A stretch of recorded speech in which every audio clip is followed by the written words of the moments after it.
morning. Welcome to TGIF Programs, a technology Q&A session where we entertain questions and queries from our patrons about everything from phone technology to computer technology, so on and so forth. My name is Jory Nissen. I'm one of the Adult Services Librarians here at Freeman, and we are joined by our very capable Adult Services and Programming staff, Jeanette Larson and Bernitra Jones. And today we are entertaining first a question from Sue, and I will turn it over to these fine ladies. Thank you. Okay, so you wrote that since there was an update with the Samsung S10, that you're having problems with the phone and being able to take just single pictures. I found a Verizon page that gives us some explanation on some of those settings, and let me copy that and paste that into chat for you. And then I may also go ahead and display it.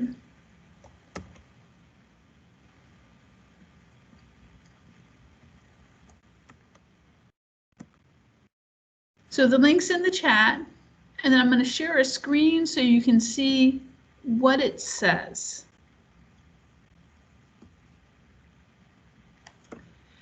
This talks about the common settings that the Galaxy S10 has, and I think the important page, besides seeing what it looks like on your phone,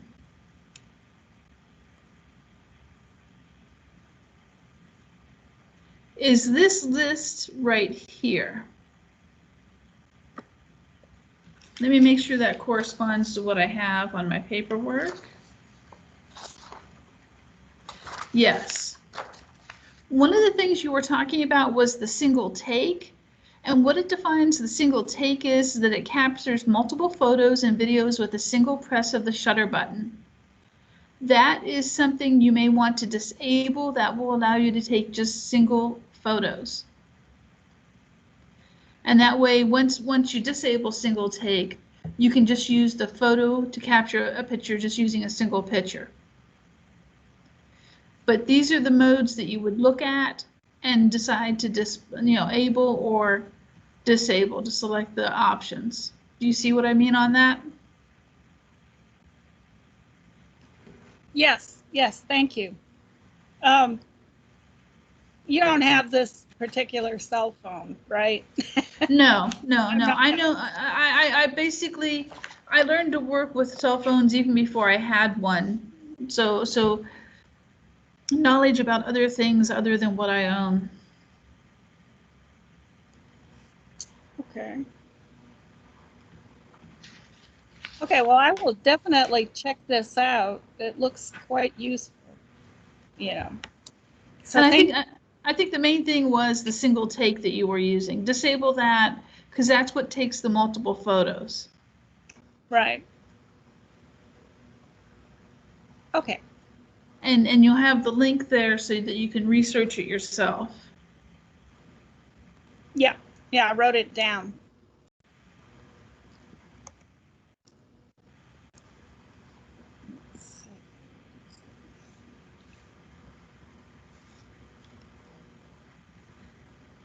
Okay, I've closed that out.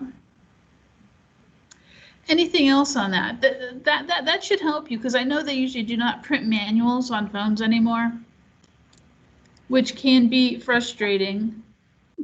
I mean, I even have certain medical clothing I'm required to wear at times, and I have to look up how to actually, wash it. They don't include instructions, not even a slip of paper that say this is how you wash it anymore. Yeah. So I would say go ahead and try that out, see how that works for you. And then if you're still having, some problems, you can get back to us. Okay. Thank you.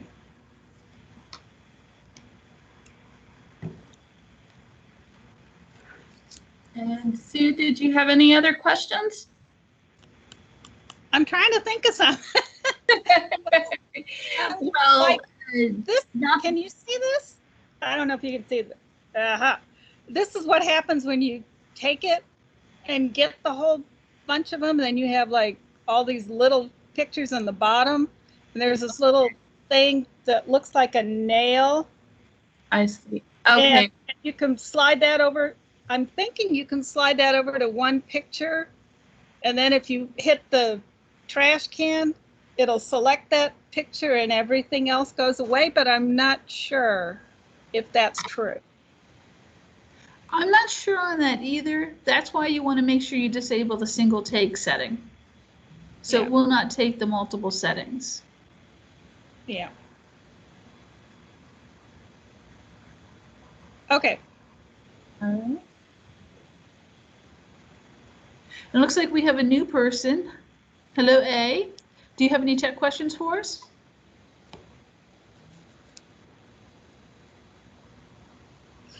Oh,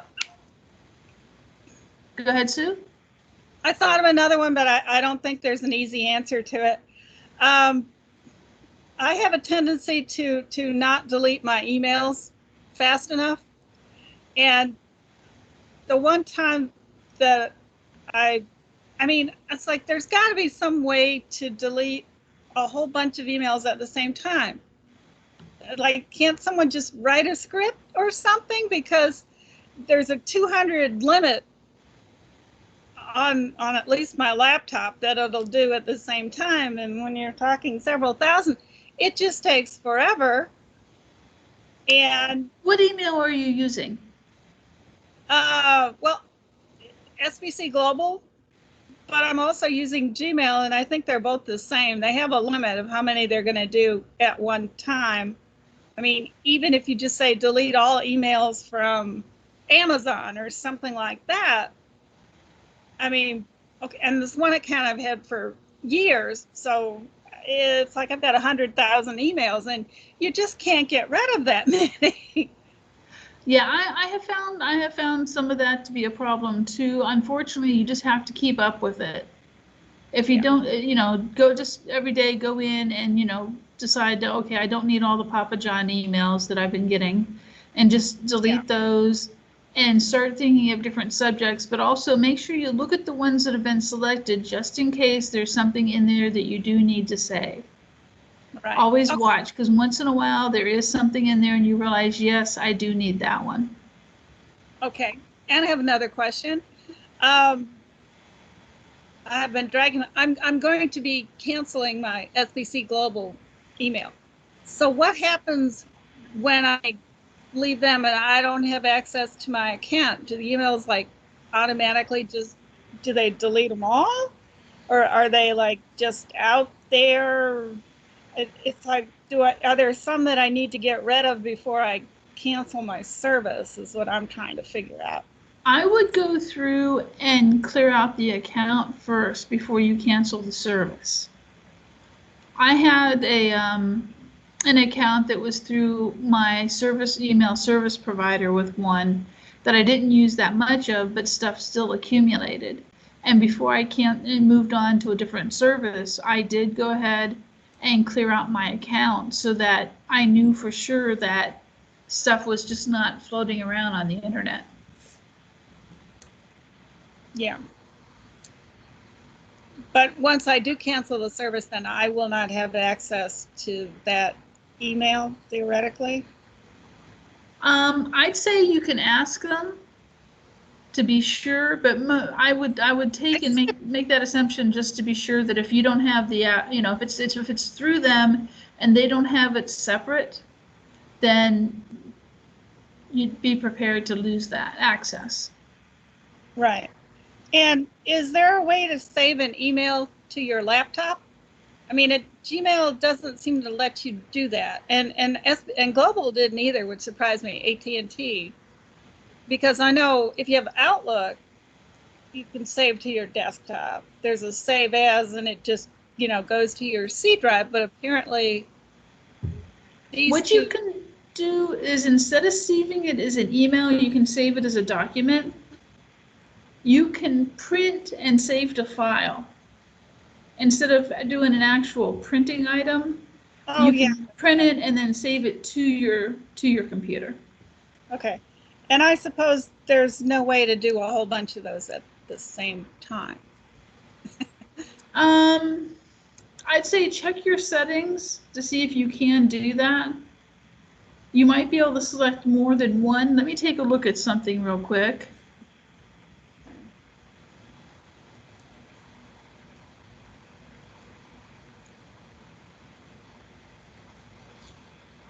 Actually, let me check on my phone because that has access to it.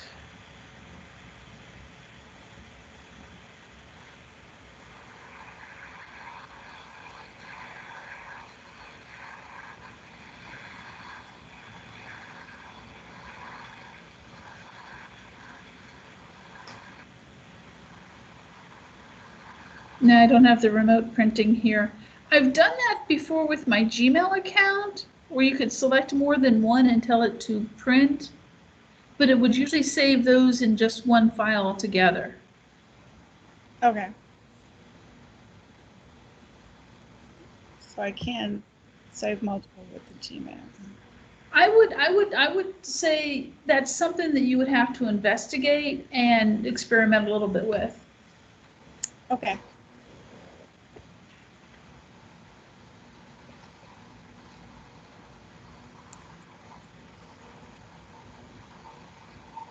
No. Also, I have hopped in and asked, decided, let me hop in here.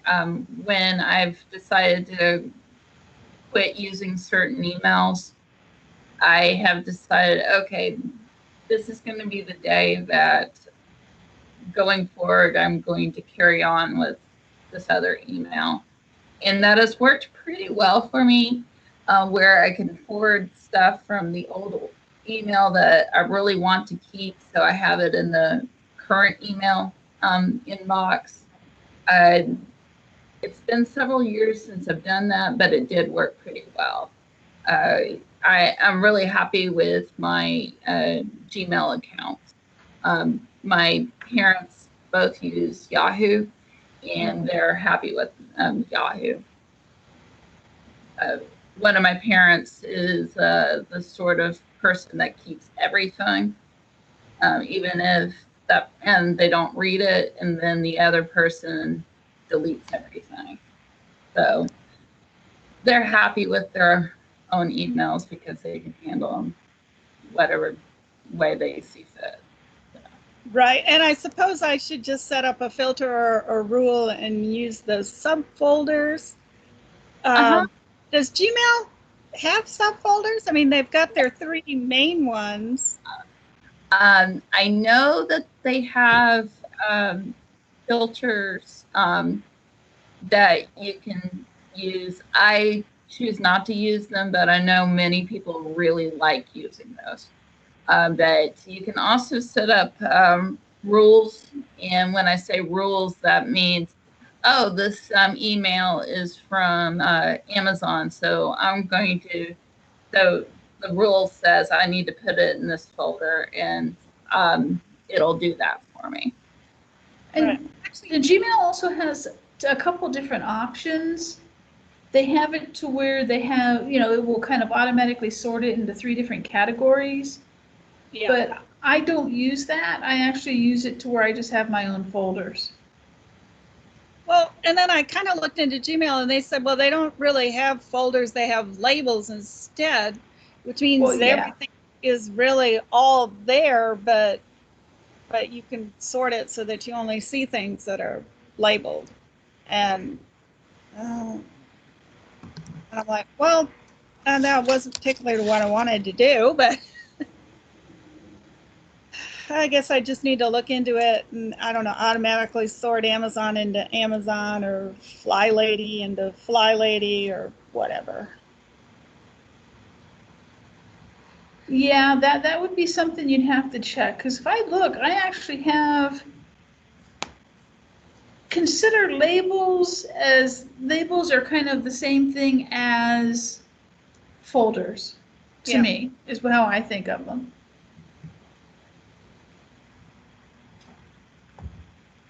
Yeah. Oh, you said you didn't use the 3 like primary promotions and updates. You just used Gmail is one thing? I use definitely other labels. So if I look at my phone here, you have the inbox, you have unread, you have other labels, but I put things in here. I have my coloring stuff, I have my maker stuff, I have receipts, I have work, I have YouTube. Ah, okay. I just, well, I get the three main categories and the X primary comes up. Oh, Google recently added a meeting option. Have any of you guys used that? Do you know how that works? I have not tried it yet because all the groups I'm with are via the library. So we've been working through Teams itself. But I'll probably play with it some, hopefully in the upcoming month. My daughter's birthday is coming up. I'll have to set up a meeting with her. Mm-hmm.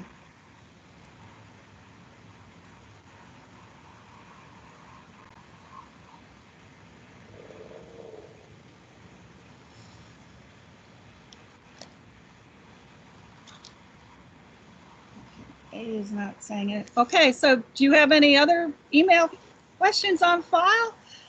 I'm trying to think of anything else. Well, here's a question for you. Are you reading ebooks? I have a Kindle, so I cheat and I just find something that's a Kindle because that's it. But I know that you can also, if there's something that's not a Kindle, I really should know how to download and use that. I think that's EPUB then, or EPUB is the book version. Would you be reading on your PC, another tablet, or your phone? probably a tablet. Because you can use, what kind of Kindle do you have? I have a Fire. I have it's not one of the new ones, but it's a Fire. The Kindle Fire, you can use the Overdrive app. Overdrive, yeah. The Overdrive also has what they call the Libby app, but it does not work on Kindle Fires. But you can use that on other tablets and phones. If I could put the Libby app on my Fire, I would, but Amazon. So Yeah. But yeah, what you would do is go to our webpage, look under ebooks, and it would take you to links where you can download the Overdrive app. Or look in the Kindle Drive store, look on the Amazon App Store on your Fire, and you should be able to find the Overdrive. Okay. And once I download Overdrive, what do I need to do? You would want to add us as your library, Harris County Public Library. And once you add us to the library, we'll ask you for your library card number. And they actually have tutorials, so you can go to the website and go to the Overdrive website, and it will tell you how to do things on different devices. Oh, okay.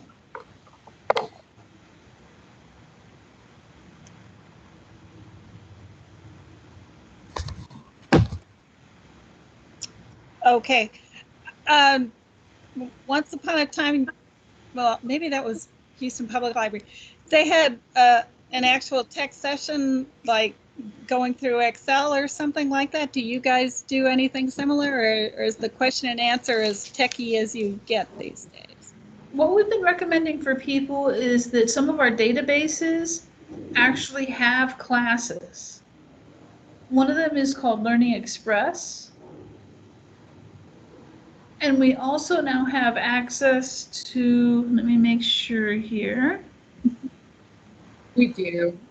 We have access to Lynda, and that's spelled with a Y, lynda.com. With your Harris County Public Library card, you can access that and go directly to it. Both Lynda and Learning Express Library are resources that we as staff use, and You remember that old commercial about the guy? Not only am I the president, I'm also a client. Yeah, it's the same with us. We really do like those resources and We recommend. do, and that's something you can get from our website. If you go to our main page and click on Explore, and then Research and Learn. Research and Learn will actually take you into our databases. Okay. And it has subjects you can look at. Like I said, one is Learning Express, the other is Lynda, Lynda. And you do have to sign up for accounts, but once you do that, they help track what you've been doing. Okay. And if you excuse me, I must take a quick break. I see that we have someone going by A that joined the conversation. Wanted to formally greet you. If you have any questions, feel free to speak up, or if you're having speaker issues like I was yesterday, Vernitra can attest to that. You can go ahead and type it in the chat. Oh. Yeah, appears to be on. Okay, yeah. Yesterday, I just mentioned Vernitra, some blogging courses. Both Vernitra and I are bloggers, and she can talk a little more about that. And so I'm going to turn it over to her. Yes, so you asked Sue if we did any other tech classes at the library. So before everything started, I actually taught the computer basics class at the library once a month in the computer lab. And well, we're not doing that, obviously, in the computer lab. And typically because the people that come to that particular class are just learning how to use the computer, that's really not a class that we feel would work well through this medium. You kind of have to have some proficiency in order to participate this way, even though we are all learning every day how to do stuff on here. But another class that I teach is how to create a website and or blog on WordPress.com. So let me ask you, Sue, are you, do you consider yourself to be a writer or creative, or do you have a product or a service or an idea that you'd like to share with the world? Well, I'm a fanfic writer, but that's not something I want to blog about. You do that on the fanfic sites, huh? Yeah. If I write and then post, although I've been kind of slowed down. My creative juice is pretty non-existent with, everything going on around, and I'm like, okay, I need to get back into this. How long have you been writing fan fiction? Oh my God. Since 1986. Wow, that's impressive. I mean, a long time. I mean, I was doing it way before the internet, and all we had were the fanzines, which you might have seen, the little self-press things, which have become pretty sophisticated over the years. And but now, everybody just goes to fanfiction.net and posts, and yeah. Interesting. If you don't mind sharing, what type of fan fiction are you writing? Oh, well, I am a huge Supernatural fan. They've been on CW forever. Last year they were supposed to end, but they didn't finish the season, so they're going to be back later this year for the second half of season 15 or season 16 or whatever it is they're going to call it.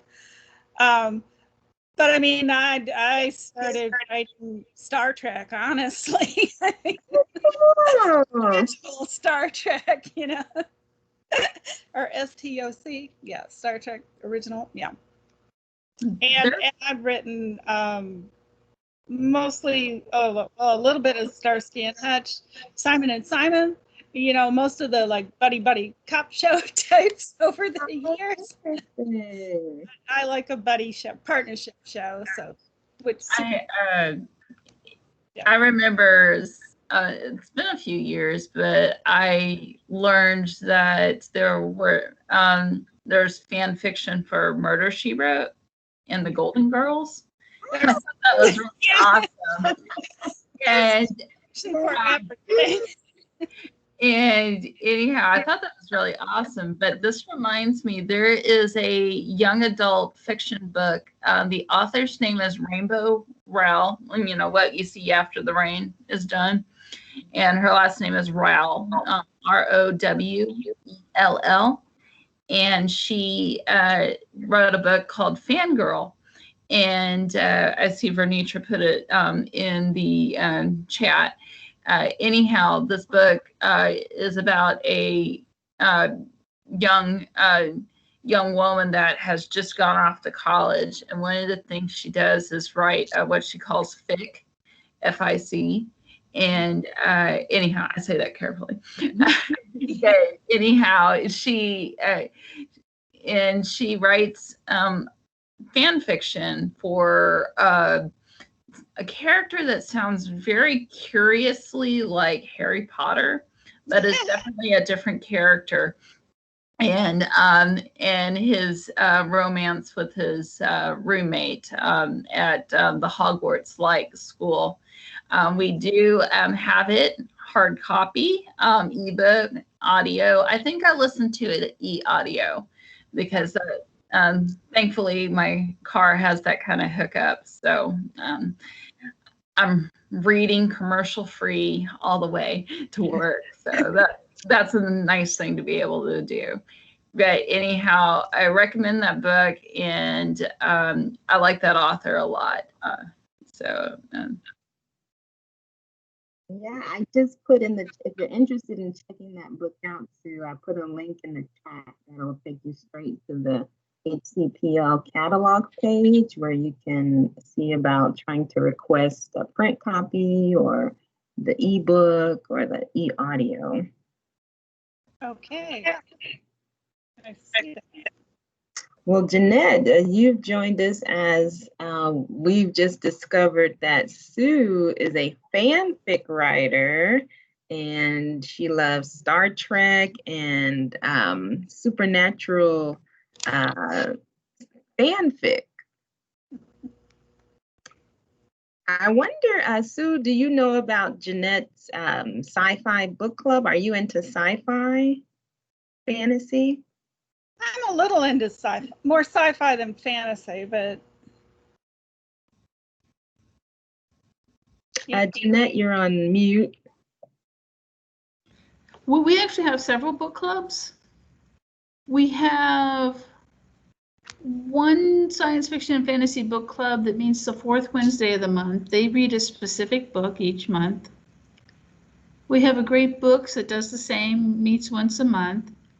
Then we have the one that I kind of more run, in which we meet the first and third Thursdays of the month. And we talk about whatever we've been reading.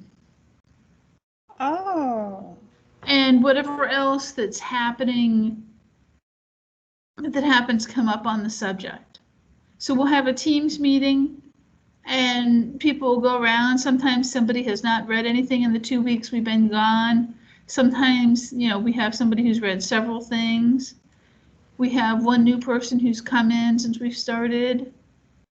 We have a student, one of our members is taking classes. So, you know, that's how things work. So if you're interested, let us know. I can add you to the invite list. Oh, That does sound interesting, the whatever you're reading. Okay, then if you want, I can go ahead and next meeting will be on the 20th, be next Thursday. Okay. And I can send you an invite link since I have your email here. Okay, and what time is it? Discussion usually starts around 7 o'clock. People can start signing in about 6:45 in case they want to make sure they have connections, although you seem to be doing quite well with your connections. So I'll usually be on there by 6:45, so if people want to sign in earlier, they can. And then we'll try to have discussion start around 7 o'clock. It can go on for sometimes an hour, hour and a half, depending on what's going. We have one couple who had the rights to a Kickstarter film that they were given, so we watched that online also. Okay, and I'm assuming you're meeting PM and not AM? Oh yeah, PM, definitely. Okay. That's something I work from home. Ah, okay.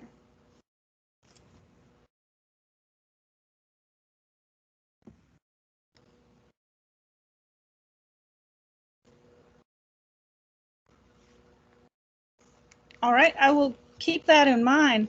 I have been reading a lot, finally.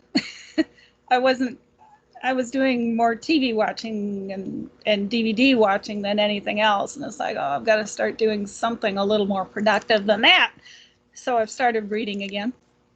The nice thing about the one group is that, we usually tend towards sci-fi and fantasy, although we have some Sherlock Holmes fans.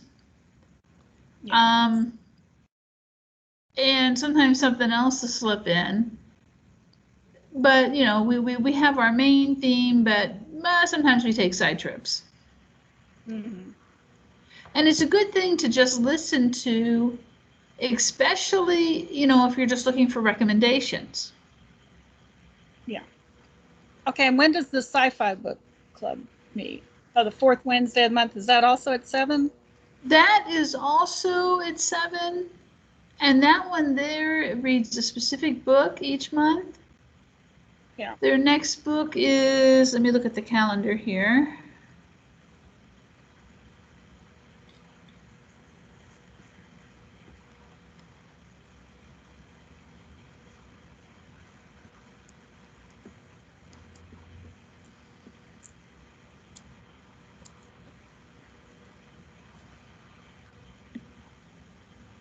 Because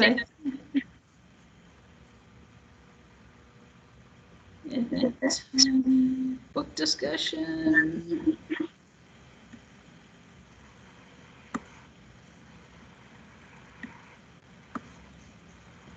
Apply filter.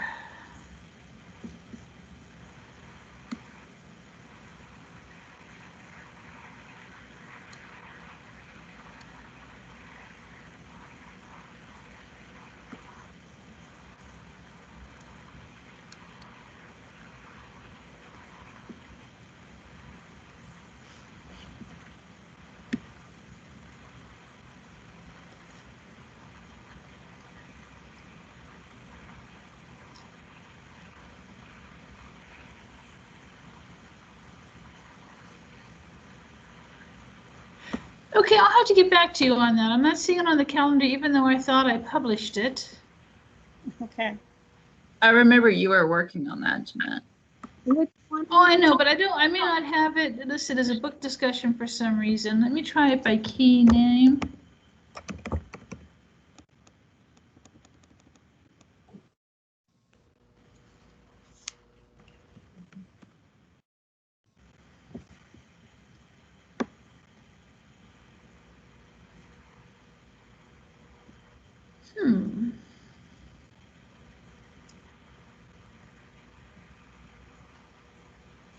Nope, but I can send you an email on that so you can get the information or at least a link to it. Make sure I have it on there.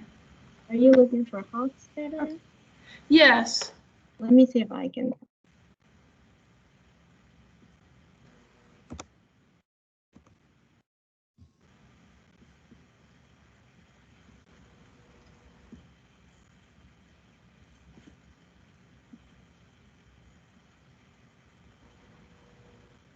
So while we're looking, what's the most interesting thing that you've done online recently? And when I say recently, since maybe March. Oh, the San Diego Comic-Con is usually like 125,000 people and obviously could not meet in person. Did a virtual con this year and they made it free to everybody. I attended. That was fun. So that was fun. And what you might not know is that all of their panels are still available to watch as long as if it was on a YouTube, you can still watch it. So I watched a couple of the NASA panels, which were very interesting. I watched one last night. I'm like, because are these really still online? I mean, they said they were going to be out there indefinite, and it's like, yeah, they are still online. So if you go to their main page and then click on a schedule, and you can scroll through and watch just about anything. I mean, they had a panel on Bill and Ted. I'm a big Keanu Reeves fan from a long time ago. and he was on. They had those guys and Dean Parasol, the director, who also directed Galaxy Quest, which is like one of my favorite fun, good, feel-good movies. And I've been looking for things to watch that are feel-good these days, like Young Sheldon, nice Texas humor. Oh, that's fun. And I'm a Big Bang Theory fan too, and there is Big Bang Theory fanfic out there. Oh, definitely. There's fanfic for any show you can think of. The next book, the book in August for Hofstadter, you did find it excellent. Way to go, Vernitra. But the next book is going to be Engines of God by McDivitt. And then for September, Tooth and Claw by Joe Walton. Okay. One thing I love about Young Sheldon is the actress that plays his mom is the daughter of Laurie Metcalf, who played his mom on Big Bang Theory. Yeah, and it just feels so right, It's like, oh, that's great. And I really like his dad too, And they had him as a bully on Big Bang Theory. I don't know, somewhere around season 6 or 7.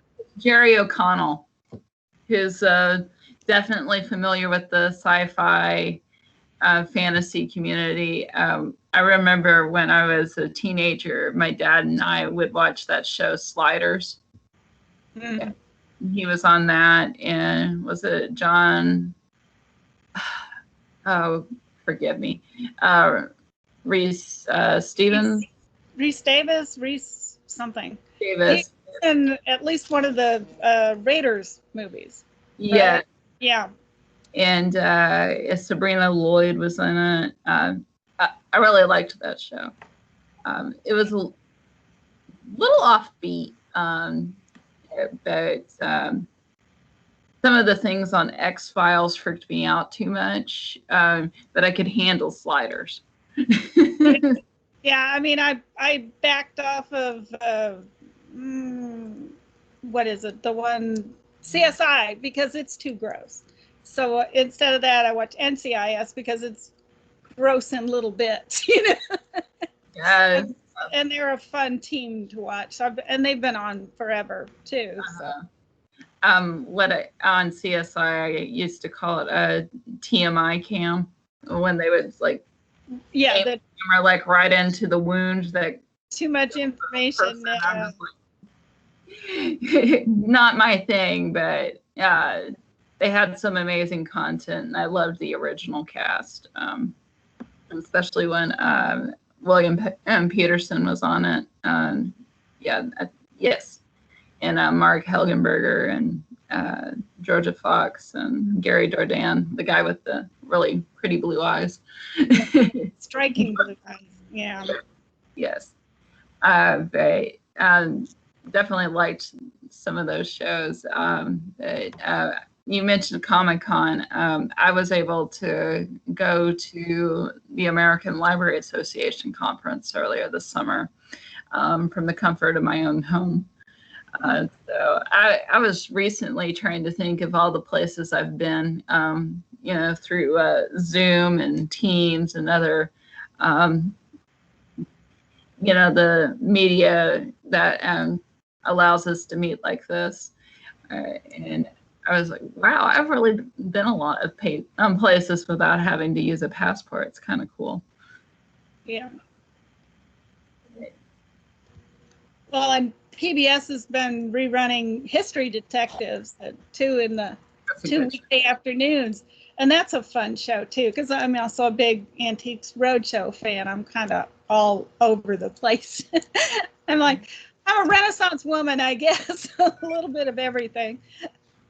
But that's very interesting. You know, they do all sorts of little segments they have, and that's all, of course, it's all reruns, I'm sure, at this point. But the idea of somebody with their something that might have historical significance, so it's just lying around in the family, and they send in and say, hey, is this family story really true?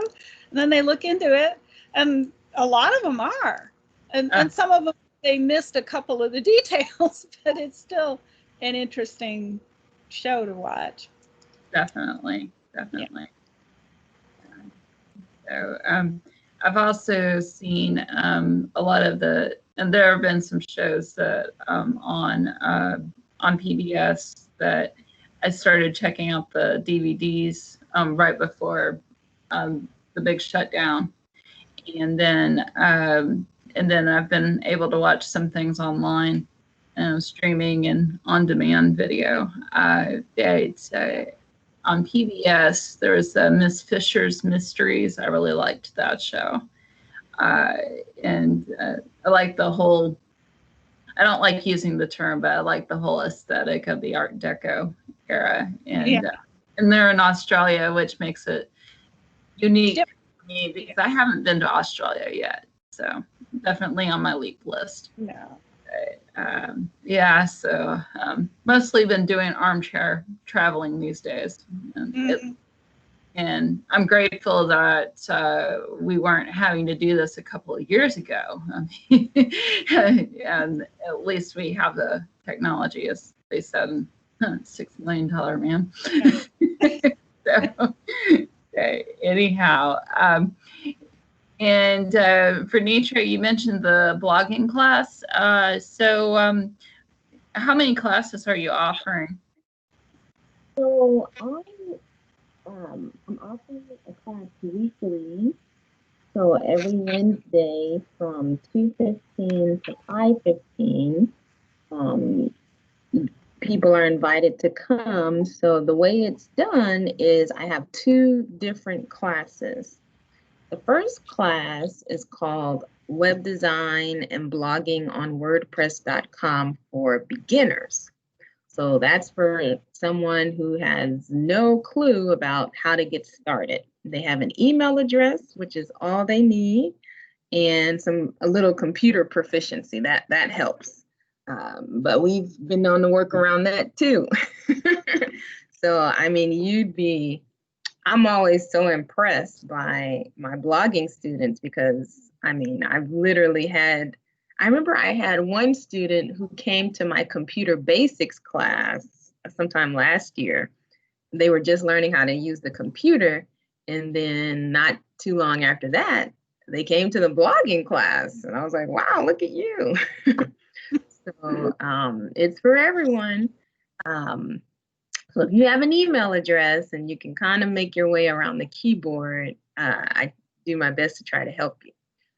So I remember I've had a couple of students take the class who didn't even speak fluent English or even proficient English.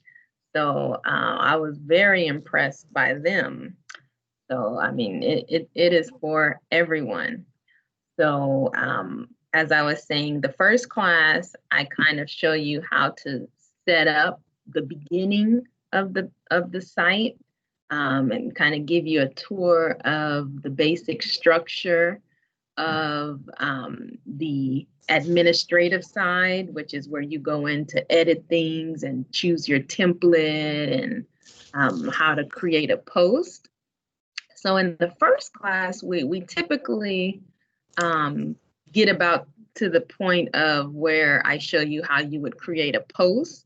And then the second class is called WordPress.com Web Design and Blogging Workshop.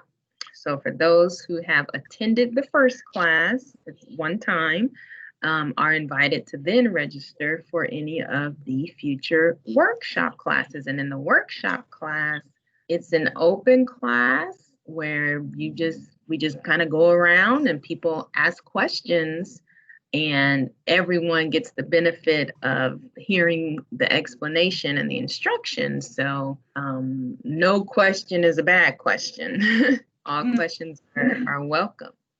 So you do have to register for the classes because they do tend to fill up pretty quickly. A good way to find out about the classes is to be on, definitely on the computer classes email blast. Now, Sue, are you already on any of our Freeman email blasts, like adult programs or? Just I think I'm on the adult programs. I don't think I'm on anything else. Okay, so we'll want to make sure you're on computer classes. So if you give me, let's see, because next week is the workshop class anyway, so you wouldn't be able to come to next week. But Jory, you have her email address, right? I do. I can send it to you and we can get her signed up. I think we're already in the system, in the constant contact system. So, okay. So Jory will send you your information, and then I'll go in the constant contact and make sure you're on the computer classes list, because it'll always get sent out on the monthly computer classes list. And then sometime for adult programs. So I don't want it to be too redundant, but I know a lot of people might not be on the computer class list yet. So, so in the workshop class, you just ask questions. And the good thing about it is you're invited to register for all the classes.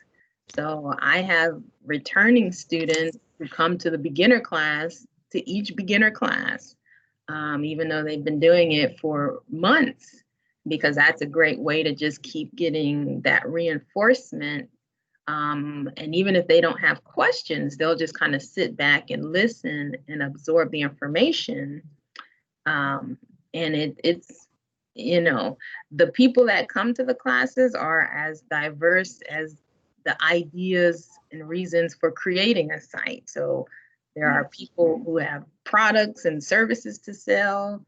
There are people who want to write political commentary, people who want to use their blog as a ministry, people who just want to do it for themselves for therapeutic purposes.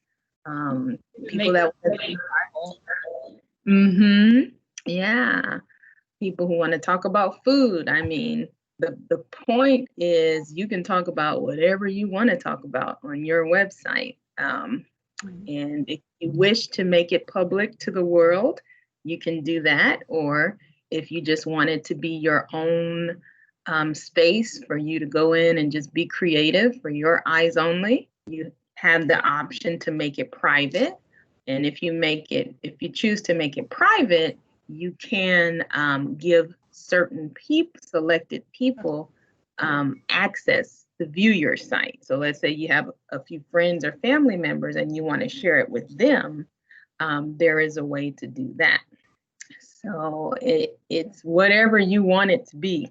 So if you like to be creative, if you like to write, if you like to tinker with stuff,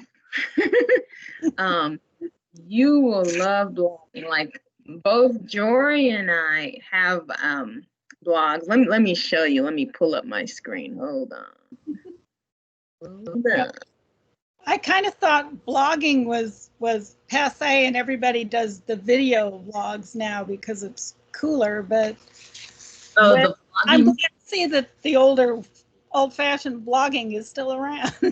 It is, and you know what? All of that, the blogging platform, keeps up with the new trends. So let's say if you have a vlog, a video vlog, let's say you have a YouTube channel, okay? Because most people who are vlogging, they do vlogs on the YouTube platform, or they do it on Instagram or Facebook. But let's say if you have your own YouTube channel, so then you can have a YouTube channel, and then also on your website, you can have your videos on there. And that way you have a video and you might have some commentary that you write. So it's all connected. So so a business or a person today who would want to promote themselves would really be integrating all of the social media. So if you can think of any company or celebrity who is really trying to push their brand, they're gonna have a website. And so when I kind of use blog and website interchangeably, though they're technically not the same thing. Every blog is a website, but every website does not necessarily have a blog feed. But they're gonna have a website. They're probably gonna have a Facebook page. They're gonna have an Instagram. They're gonna have a YouTube. They're gonna have a Twitter. So really, for those who truly want to make use of all the platforms available, they're going to get the most out of promotion. So when people say blogging is passe, well, for one, in one sense, that's true, because most people today are getting most of their information. Most people today are getting most of their information from Instagram and Facebook. Okay. So most of the time when you sit down, if you're on social media, when you sit down to watch, the 5, 6 o'clock news, if you've been active on Instagram, Facebook, you probably have already found out about whatever they're going to talk about at the 5 o'clock news, because half of your friends have already posted stuff about it, and the algorithms that these companies use are very good. So your account knows that you're interested in a certain subject matter. So yeah. So in a sense, more people are getting their information and entertaining themselves online on Instagram and on Facebook. But I always tell my students, it's if you can write, also make a blog. And also, if you're not into writing at all, maybe you just have a product to sell. Maybe you're an accountant or you're a contractor and you just need a website to promote yourself. You don't even have to have a blog on there. You can just have a static website so that people can click on your about page, your services page, see a picture of what you do. So if you don't have a creative bone in your body, you just need a website, because every business today needs a website. You build it on the same platform. The only difference, if someone wants to have a blog, is that, let me pull it up. Hold on. That's what I was doing. I wanted to add 2 things. Twitter is actually microblogging. It is. It is. Yeah. And the other thing is that when Vernitra has been offering these blogging courses, when people find out about them, and the courses fill up, and there's also an interest in vlogging, because a picture speaks, it's worth 1,000 words. Well, imagine a moving picture.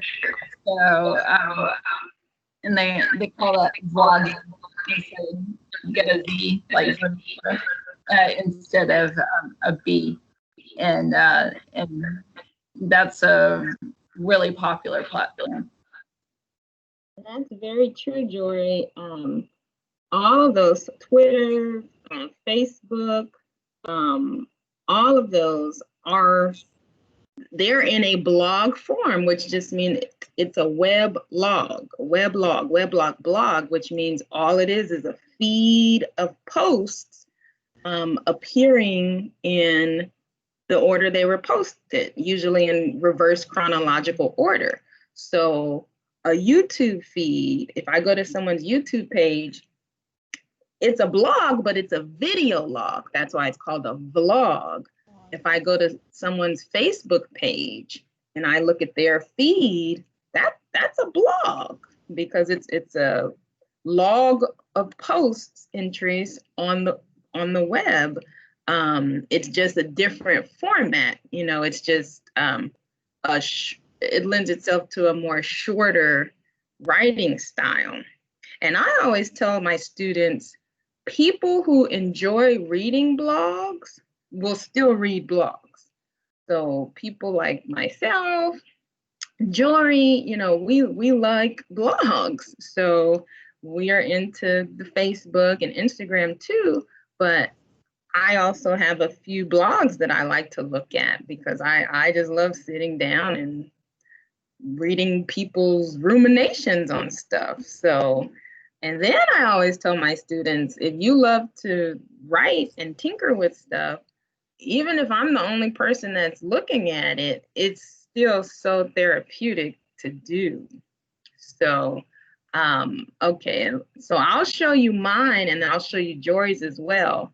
So here's my site, vernitra.com. It's currently marked private. So if you were to go to vernitra.com right now, you'll see a message that says, sorry, this blog is private. Because I'm revamping it. So it's like under construction right now. But I built this on WordPress, okay?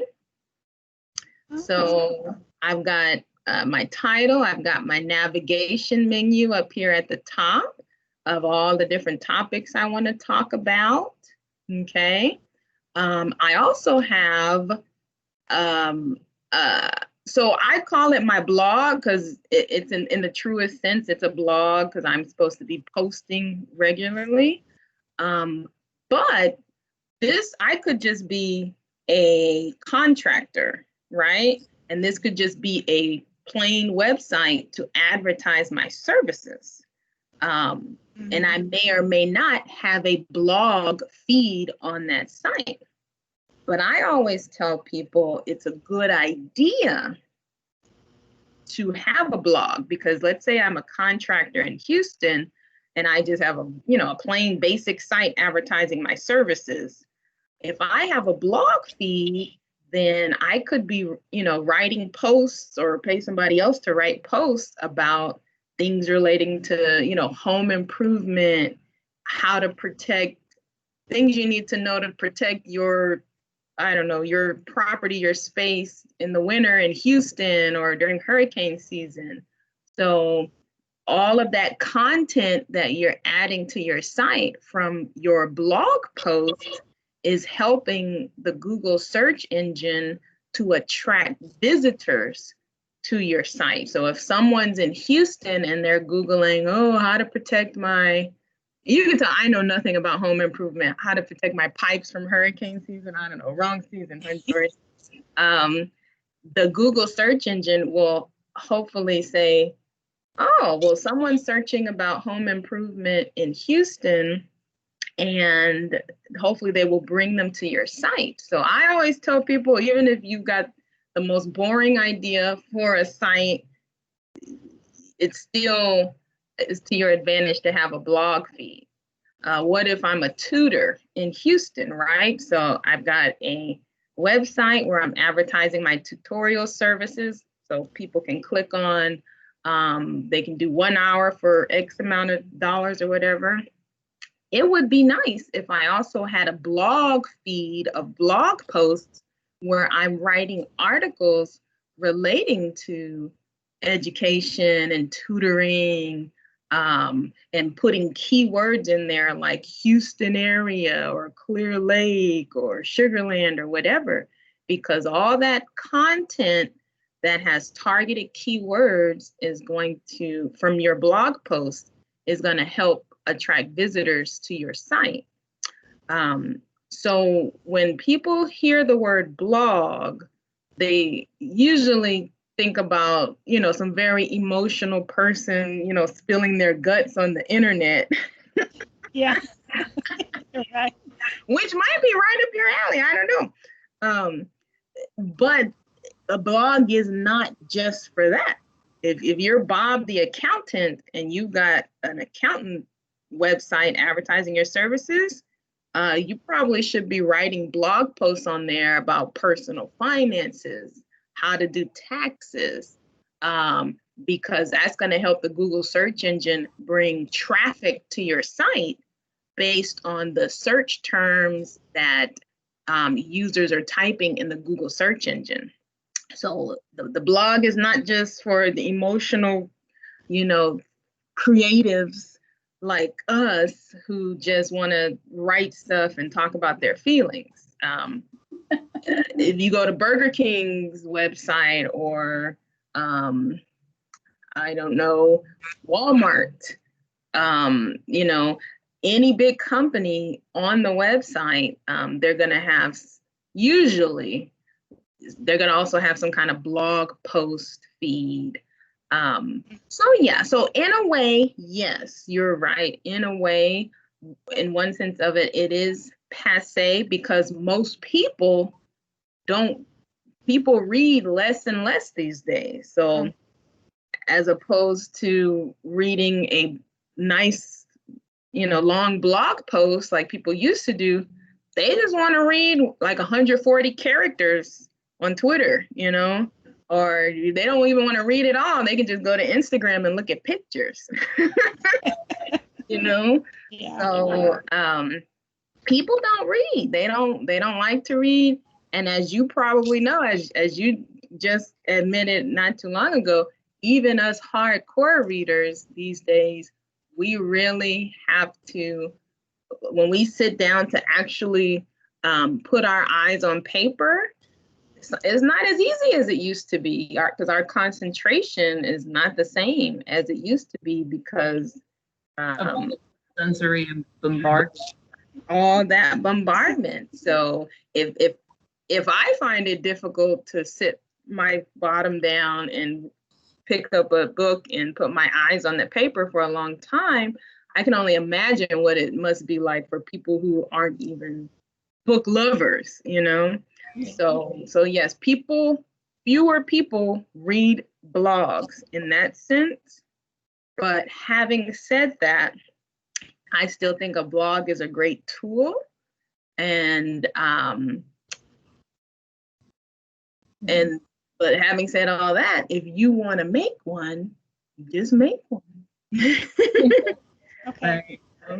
Yeah. Is WordPress free or is there a charge? It's free. It is. Okay. Let's see, joryswallofword.wordpress.com. Let me show you Jory's site. So Jory has a couple of sites. One of them is, and they can still see my screen, right, Jory? Uh-huh. Okay. Yeah. So one of Jory's sites is Jory's Wall of Word. So it's filled with amazing, inspiring quotes, okay? So some of them are from people, some of them are biblical quotes. But if you need a feed of positive words from different sources, you definitely want to check out Jory's Wall of Word. So, and let me show you her other site, starrynightelf.com. Definitely a WIP, a work in progress. Yeah. So this is another one of Jory's blogs. Now, so when you look at my site and Jory's site, we're bloggers. So, you know, our site is really like, you know, the creative who likes to sit down and write, you know, and reflect on things. So it's like the truest blog presentation, right? Yeah. So you love that kind of stuff. So like me, Jory talks about different things. So she's got book reviews on here. Talks about different, like faith-related things. I mean, just whatever you want to talk about, because it's your site. And Jory has a lot of followers, so she's got a Facebook page. Let's see. Yeah. And so remember how I talked about how even if you have a blog, it's a good idea to integrate, you know, the stuff the kids are using these days, which, oh, I don't know, we're all on Facebook now. The kids are on something else. Yeah. I guess once we once we all start using it, so, you know, I think Instagram was passe for them. They're on, you know, Snapchat and TikTok now. Yeah. But see, Jory's got, you know, over 6,000 people who have liked her page on Facebook. So they want me to sign in. So the cool thing is when she posts something on her website, on her blog, there's a functionality on there that will allow her the option to automatically post it on her Facebook page if she wants, or she can just post stuff on the blog or just post stuff on the Facebook page. So you can integrate all of your feeds to hit different audiences, because some people love Instagram, some people love Facebook, some people love Twitter. And there are even websites that provide a service where they will share your social media for you. Exactly.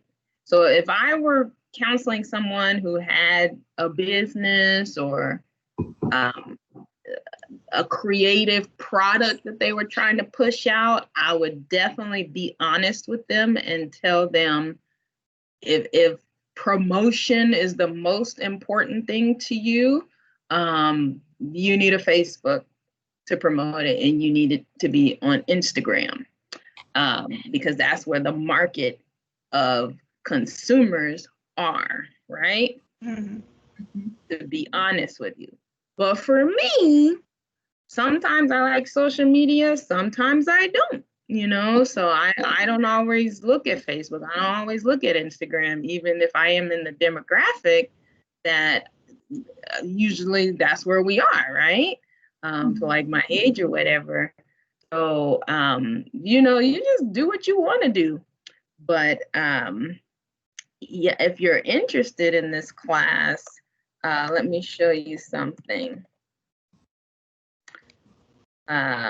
So like on our search, if you were to type in blogging on our website and then scroll down to, okay, our website is funny because sometimes stuff works and sometimes it doesn't. Also, recommend a database that we have with ebooks for technical things. It is called Safari Books. Safari Books it explains science and technology, and you can get into the database if you go to the Harris County Public Library website, hcpl.net, and when you go into Safari Books, it will let you check out books and read them online. The only odd thing about Safari Books is it limits you to 5 people in Harris County Public Library system logging onto it at a time. So if you cannot get on, just hang out for a few minutes, try it again. The reason I bring this up is because they do have books on blogging, blogging for WordPress, blogging on Blogger, and other platforms. And the reason I really recommend it is because they can update it. You're not going to be getting information from 5 years ago the way you might with a printed book. I love the printed book. Book versions, I'm more comfortable with that. But when it comes to tech guides or the latest information, I would go online for it. Mm-hmm. It'd be the most updated. Okay.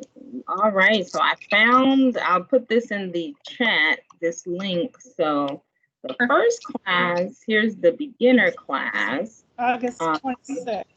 August 26th would be the next one. And the way the sign up works is you have to click on register. So you would register. It's going to ask you for your name, your email, and your phone number. And then once I get that, like a couple days before the class, I will look at the registration list, and step 2 is that I would send you an invite with the link for the video class. So it's like a 2-part thing. Okay. So I'm going to put this link in the chat, and let's see here.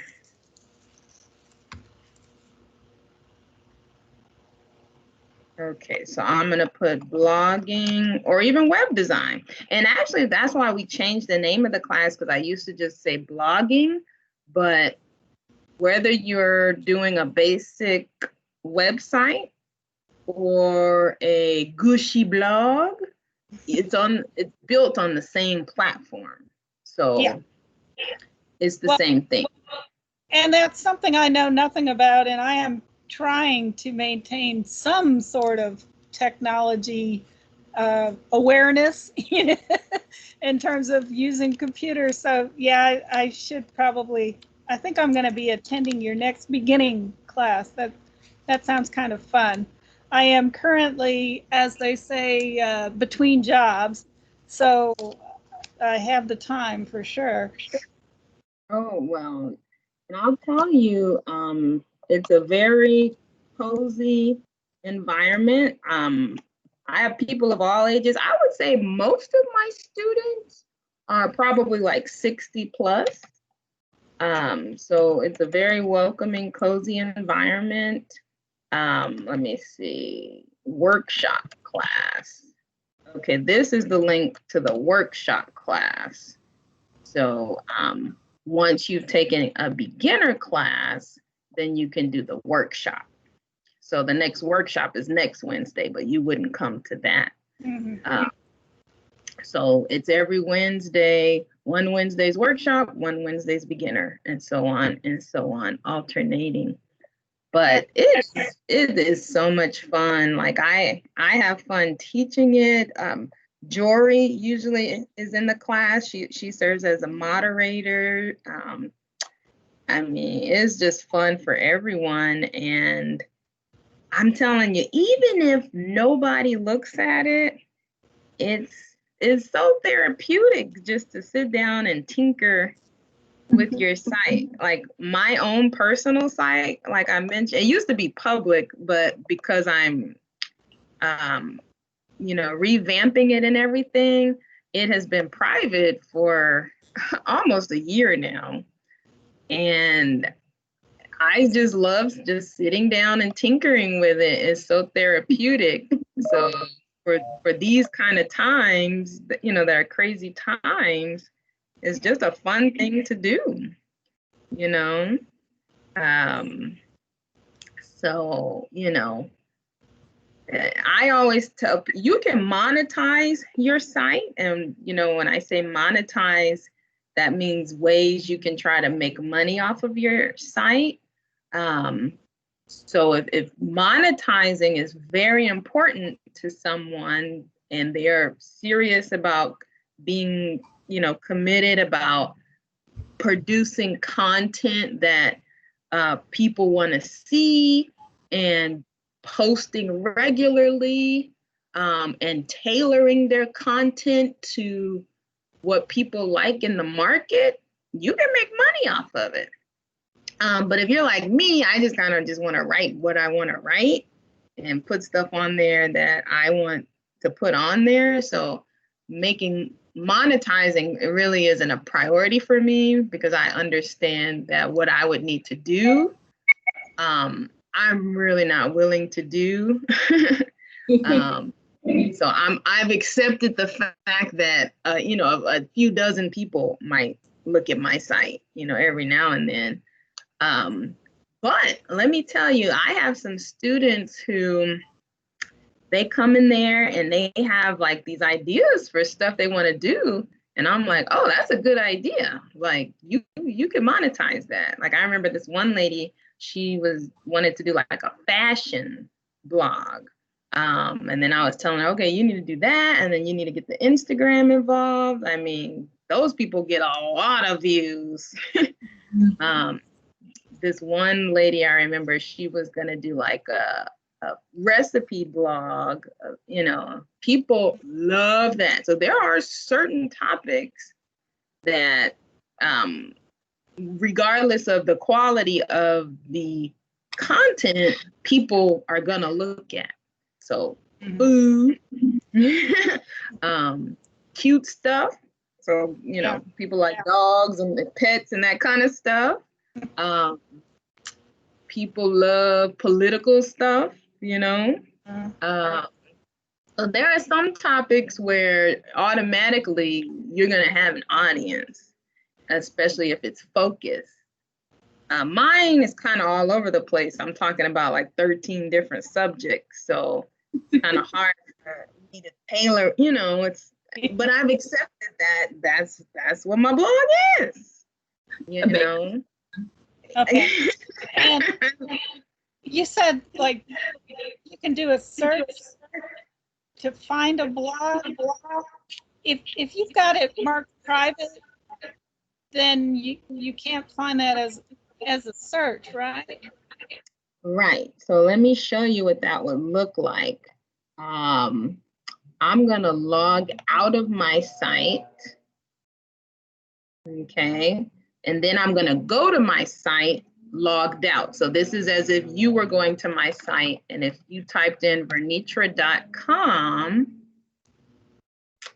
okay, it still thinks I'm logged in. Hold on. Okay.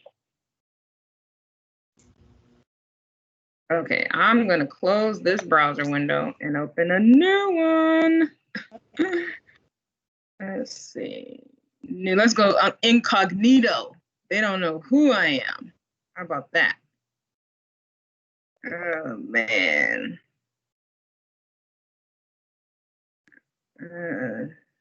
Okay, let's try this. This better not. Okay. Whew.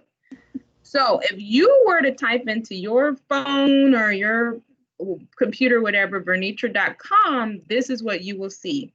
Can they see this, Jory? No, you need to share again.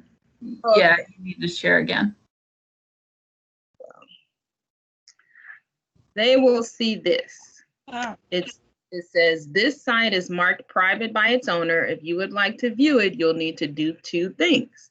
It's kind of annoying because the people you want to see your private blog would first need to sign up for a WordPress.com account.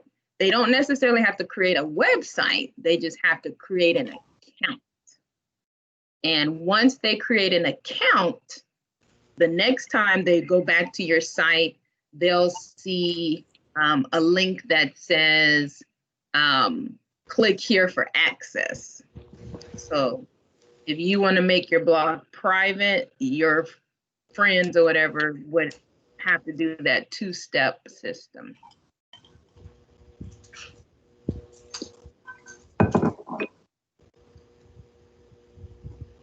Let's sign in. Let's see.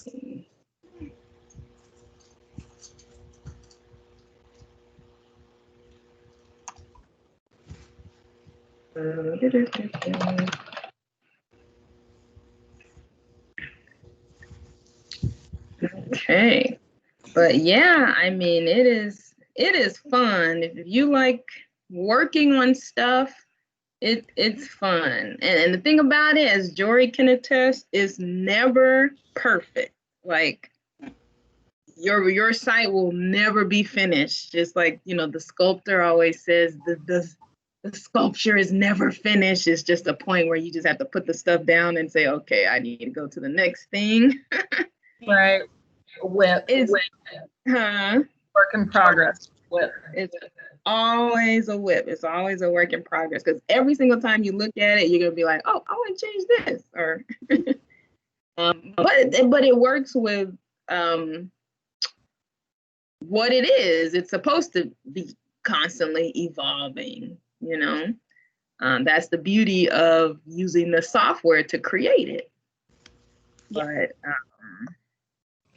yeah, it is fun. So I definitely invite you if you ever want to come to a class. You just have to register first, because if you don't register, you won't get a spot. And it's really nice. It is fun.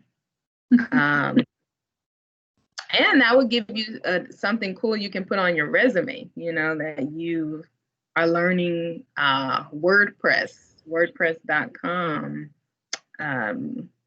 What kind of industry do you typically work in? Like what type of, if you don't mind sharing, what type of work do you usually do? Oh, I'm in the oil and gas business. What? Oil and gas. I'm a processing geophysicist. So Oh, wow. it Wow. was not a good place to be right now. I heard you. Yeah. So I was thinking of maybe pivoting to technical writing, but a lot of that is marketing, which kind of surprised me. I guess it shouldn't have. And I'm like, whoa, I don't know much about this at all. But yeah, so the more web skills I have, the better. So yes, I think I do need to learn WordPress, and this looks like a good way to do it. And just start, like you said, a personal blog for venting or whatever. Yeah. Yeah. Oh man, everybody needs an outlet these days, huh? Yeah. Wow. Are you knowledgeable about social media like Facebook and or Instagram? I have a Facebook page, but I don't use it very often. I mostly use it because I'm a member of some groups. Mm-hmm. And I was it's not anything work related, so I didn't want anyone to know about it. And I'm not LinkedIn, and I know I should be, but ugh. I'm not on LinkedIn either. I was like a long time ago. I created an account like a decade ago, but I didn't really use it. Like I said, I'm a horrible promoter of the social media. Like I use it, but I don't use it. So I don't use LinkedIn, but I will definitely tell you, it is very useful, especially if you're looking for a job, especially if you're in the oil and gas industry. I would definitely push it. It's great for networking and helping you connect with other people in the industry you want to be in. And in fact, lynda.com, something that Jeanette mentioned earlier, has and has a connection to LinkedIn. So when you take a course in Lynda, you can post to your LinkedIn profile. And then possible prospective employers can look at that and say, hey, Sue is up to date on this. We need to talk to her so we can hire her like yesterday. So. Yeah. Like if I went to, let's see, LinkedIn, And I do recommend when you go on LinkedIn that you use an email address that has your name in it, that it's not weird. Yeah. For example, my web social media presence, that page that Vernitra was showing you on Facebook, earlier Starry Night Elf, but I don't know how many people would be interested in Starry Night Elf. Starry Night Elf. Yeah. Yeah, she can do amazing things, but get a job is probably not one of them. So anyhow, so I would be best off using my name.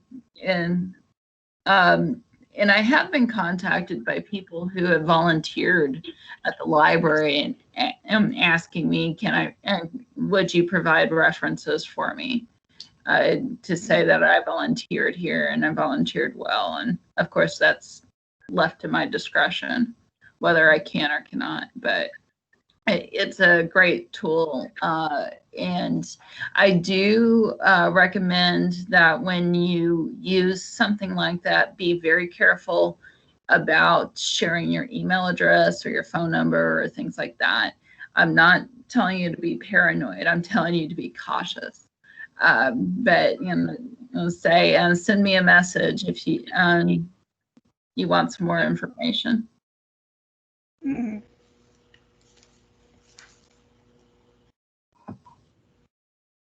Well, okay, so you don't have to share an email address for LinkedIn. They just know you as a, LinkedIn name or something.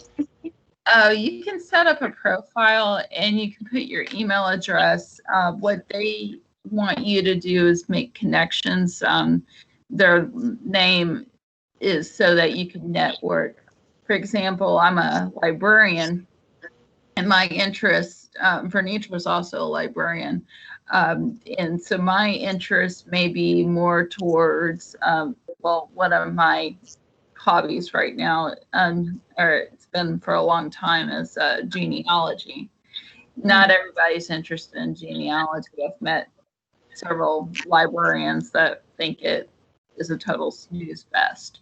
But if somebody sees that I consider myself an amateur genealogist, they might be interested in connecting with me, and we can compare notes. And that has actually led to my being able to attend webinars where I can share all these resources with the people I work with, colleagues, managers, and most importantly, our patrons. Yeah. Jeanette, are you into genealogy?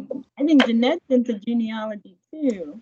Not as deeply as some others. I did the DNA testing, but I really haven't gotten really involved in it. I have some connections to some relatives who have done that more, but I just haven't taken the time to do it. What's the most interesting thing you discovered, Jeanette?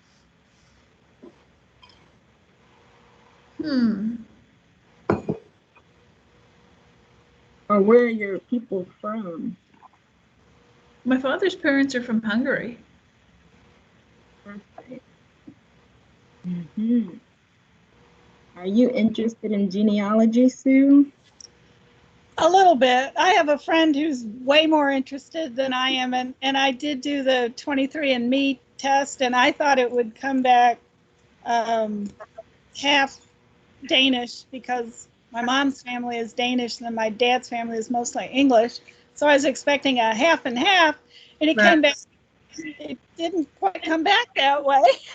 It was more Northern Europe than Denmark, because my mom said that her side of the family had been in this. They had in this one location for like 400 years. They had owned the same farmhouse until like the 1950s. I think it finally passed out of the family.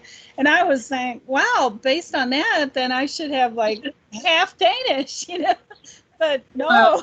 The way I see it with genealogy is that imagine that you have your fridge and it's fully stocked with food. You have your pantry also fully stocked with food. You're not going to put everything into that pot and pull it out and say, here, or that. We're the same way. we're going to have a little bit of this and a little bit of that. Like you, I have some Danish heritage, and my surname is Danish. Anyhow, when I did the 23andMe test,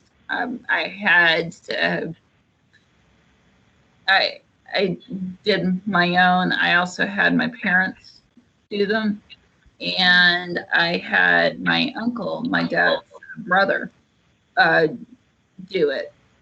And of all of us, I have the most Danish heritage, most Scandinavian heritage, and it's 10%, that much. And my dad and my uncle have the least Scandinavian heritage. And they were just like, what is this? And I said, well, considering where our ancestors lived, it was like the southwest corner of the southwest corner of Denmark, northwest corner of Germany. The border wasn't like like the Great Wall or anything. It was rather porous. And at one time, one king ruled over both Denmark and Exactly. That's the next one. So yeah, there was a lot of cross-border stuff going on, and I'm like, I don't know enough about my Danish heritage at all. It's kind of like, well, it's kind of hard for the Danes because they peaked in 700 AD, back with the Viking raids, they've been in line for a while. Conversely, my dad has the what is called, when it shows up in the British Isles, the invader gene, because his greatest grandfather came, and thus my greatest grandfather came from Scandinavia. And so when the Vikings went into the British Isles and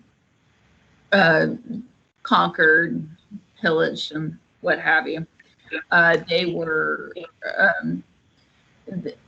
some of those people stayed around, and so it's really interesting to me to see things, because if I were to, I am not a mother, but if I had children, I might have, and depending on the kid's father, it could be that kid could come out more Scandinavian than me. It's just going to be whatever's going to come up, like they have like spaghetti sauce with spaghetti gravy, and sometimes it might have more tomato, sometimes it might have more garlic, and sometimes it might not have any of that. So it's just a really strange thing. Yeah.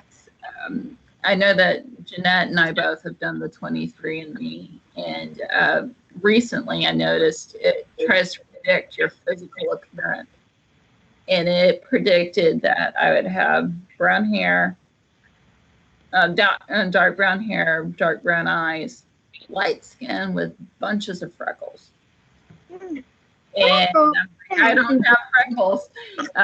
That's my dad's department. Yeah. But we have some very fair-skinned people in my family too. So you can tell I'm pretty pasty. So with my librarian's tan. I guess they just added that thing about Cro-Magnon last month. Yeah. Do you have Cro-Magnon genes in you, or the Neanderthal? And I'm like 73% Neanderthal. That's probably because Scandinavian countries are very close to Germany, and that's where the valley is. That where the Neanderthals were, and I do have a really good dose of that myself. Yeah. So it's always kind of funny. So I am gonna say we got 10 more minutes, we're welcome to fill it. We're welcome to adjourn this. We do look forward to offering TGIF programs Tech Q&A virtually again next month. Ladies, are you comfortable with my sharing the next date? And also tell her about the Roman holiday quiz. Oh, yes. So the Summer Film Fest has been a bit different from any other Summer Film Fest we've had, in that we haven't been able to get together as a group to watch the movies together. So what I've been doing is having quizzes, and I still have some supplies left for the one for Roman holiday. I'm going to put the link to the quiz here. It is, there's no grade. I'm not really grading. You don't have to have 100%. So, I mean, I'm not a teacher. I'm a librarian. And I love teachers. That's why I'm not going to even try to touch it myself. So anyhow, I just shared the link to the quiz, and to show you some of our cool prizes for You've Got Mail. We had a book lovers bookmark, and the clip goes over the page like that. And if you can see it. And this one we have is the Roman holiday pin. Let's see, go a little better than that. Yeah. Anyhow, that's a pin for if you participate in the Roman holiday. Let me know if you take the quiz. If you let me know that you take the quiz, I will make sure that we put it in the curbside pickup delivery prep area, and with your name on it, and you can have that. We will be offering one more Summer Film Fest quiz. It's going to be for the original Muppet movie, the one that came out in '79. Yeah, it's a lot of fun. The very first one. Yes. The one that I saw with my mother after I came home from college. My first Thanksgiving as a freshman home from college, and we both wanted to see the Muppet movie. And my dad was like, "What in the heck are you going to see that for? You're an adult." But the Muppets are classic. They are. They're very classic. I have some of the Muppet Show DVDs from back when Time Life did DVD collections. I mean, a couple of decades ago, and fortunately Blu-ray plays DVD, So yeah, they have some of the good ones, and that's when they had all the guest stars. They were fun. I don't know if I still have the original Muppet movie. That's when they sang Rainbow Connection. I'm like, oh yes. We do have it in the Harris County Public Library system, and we can check it out. The last full week of the month, I will be sharing the link to the quiz and some other activities. And not only do we have the quiz for Roman holiday up, we have some coloring pages as well as a word search. And if you like word searches, we do actually have packets of them, and you're more than welcome to come and pick one up from the library, again, in curbside service. Just go ahead and let us know, and we'll put it down there for you. Same thing with coloring pages. Oh, I've got several coloring books. All right. It's like I should be doing this way more. I make anything I'm interested in, and the first thing I do is hoard everything. So I always have plenty of supplies. I'm also into bullet journaling, and I've got a ton of washi tape because oh, that's so pretty. I can do something with it. Grab it. Yeah. You could scan your completed coloring pages and put them in your book. There's the latest washi tape. Amazon is a very bad place to go looking for. You can find an awful lot of washi tape. Well, Well, so I'll make sure to include you in for the book club meeting next Thursday. I'll send you the link for that. Okay.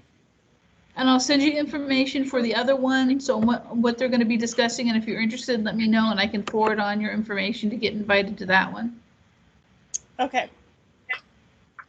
And we also have the, I believe that you're on for TGIF programs newsletter. And so you do have access to the drive, I believe. And so I'll make sure, I'll triple check that you're on there. Okay. The Muppet movie. I haven't watched that in years. That'll be fun. Although, you know, they did the reboot a couple of years ago. Right. Jim Parsons, I think, is the only one I can remember who was in it, but it was a whole bunch of current celebrities, and that was fun. But the first one was just, yeah. Yeah, I know. I hear you. Most of the films that we show in TGIF, especially lately, have been movies that are older ones, so people have a chance of getting a copy of it and watching it for little to no expense. Because as Vernitra mentioned earlier, we're all about free and free. So Yeah. So Another thing, I'm sorry to interrupt you, Joy. Oh. The blog is all free. So on the WordPress.com, whatever we do on there, right. Even though you have an option to pay to get, more features, everything I teach you can do for free. So keep that in mind. Well, I have lunch coming up, so I am going to sign out, and I'll let you guys finish up. Nice meeting you, Sue. Hopefully that will resolve your camera issue. Yes, I'm hoping it will. Thank you. Thank you. And bye. And bye. Thanks, Jeanette. Bye, everyone. Yeah, thank you so much for joining us. And we're planning to have our next session on Thursday, September 17th at 10:15. Okay. I will see you later. Thank you so much. Thank you. Take care. Yes, and Janet said it right. It is lunchtime. Yes, definitely. Take care. Okay, bye-bye. Be safe. I just hang up. Bye, Bernetta. Bye. All right.